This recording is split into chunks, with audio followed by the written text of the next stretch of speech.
ورحمۃ اللہ وبرکاتہ. سجمن تاسو غواړئ چې فورکس ان شاء الله په دې ویډیو کې موږ MT4 MT5 د چارت په مینس کې د انالایسس لپاره کوم څه بدلونونه موږ راوستي شو. د چارت انالایسس لپاره خطونه ډېر مهم دي چې هغه څنګه کېږي او اسانه درس دی. دا اسانه موضوع ده ان شاء الله په دې ویډیو کې موږ ورته تاسو ویډیو سٹارټ کوم. دلته ویډیو چې سٹارټ موږ ورته تاسو ګورئ د موږ دلته MT5 را خلاص کړ. د MT5 د بره مینو ګوره فایل مینو نه لاندې ورته تاسو ګورئ دغه بل مینو دا به ان شاء الله تشریح کوو په دې په یو ځان. اول به دغه تشریح کوو چې د انالایسس لپاره چارت څنګه موږ رسمولی شو. ګوره اول دلته ګورو تاسو دلته زه ولاړ یم دا ماوس مې ودرولی یم. دا شی دی کرسر دی. کرسر خو دا عام موږ سره دی د شی اخوا دې خوا پې وړی راوړی شو. چارت په منځ کې د وینډوز کې خطونه وړی راوړی شو.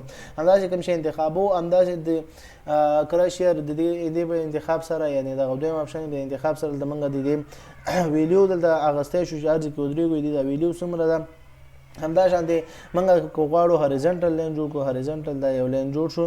صحیح شو. ورټیکل لین جوړ شوی شو. ورټیکل هریزنټل لپاره دغه لین موږ دلته مثال د سپورټ او ریزسټنس لپاره زه خپل هم دا ډېر استعمالوم.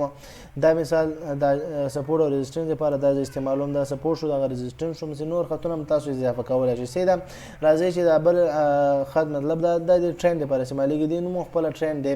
ګوره دا ټرین لاین نوم دی. ډرا ټرین لاین. ګوره ټرین دلته دا نقطه جوړه شوه. د نقطې په منځ کې ودرېږئ. نقطه کش کړئ. نقطه هم کش کړه. دلته موږ ته ګوره پته لګي چې دا مارکیټ ډاون ټرین ته لګو. دلته مثال اوس هغه زما کوم مخکیني ویډیوګانو کې چې موږ کوم چارت کینډل سټیک ویلی دي بیری شو بولی شو ډارک شو پیرنسټن شو او دغه شو ډوجیګان شو. نو هر یو کینډل چې دا پیر شي د یو کینډل چې جوړ شي نو موږ ته پته لګي د زو ډاون ټرین تللی دی. نو هغه کینډل څخه ښکاره شي اوس اپ ټرین دلته شاید جوړ شي.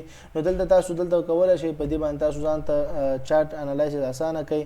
مطلب دې ځای کې که کراس اوور وکړي نو تاسو مارکیټ امکانات شته چې بره لاړ شي. نو دا تاسو ځان ته چارت انتخابولی شئ. دلته ګوره دا همدا شانتې دا نقطې زه خوځوی را خوځوی شم. دا ګوره تاسو دا څومره چې د نقطې وړی راوړی شئ هېڅ مشکل نشته. هر ځای کې دا تاسو چارت انالایسس کولی شئ چې کومه څه تاسو غواړئ. همدا شان د دې نه هم استفاده کولی شو.